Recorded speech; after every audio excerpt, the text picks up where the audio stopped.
बेशक मेरा परवरदिगार दुआ सुनने वाला है। ए परवरदिगार, मुझको ऐसी तौफीक इनायत कर कि नमाज पढ़ता रहूं और मेरी औलाद को भी ये तौफीक बख्श। ए परवरदिगार, मेरी दुआ कबूल फरमा।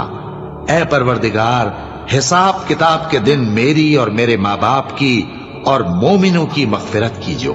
और मोमिनो, ये ना समझना कि ये जालिम जो काम कर रहे हैं अल्लाह उनसे बेखबर है। वो इनको उस दिन तक मोहलत दे रहा है जबकि दहशत के सबब आंखें फटी की फटी रह जाएंगी और लोग सर उठाए हुए मैदान क़यामत की तरफ दौड़ रहे होंगे। उनकी निगाहें खुद अपनी तरफ लौट न सकेंगी और उनके दिल मारे खौफ के हवा हो रहे होंगे। और लोगों को उस दिन से आगाह कर दो जब उन पर अजाब आ जाएगा। तब जालिम लोग कहेंगे कि ऐ हमारे परवरदिगार, हमें थोड़ी सी मोहलत अता कर ताकि हम तेरी दावत तौहीद कबूल करें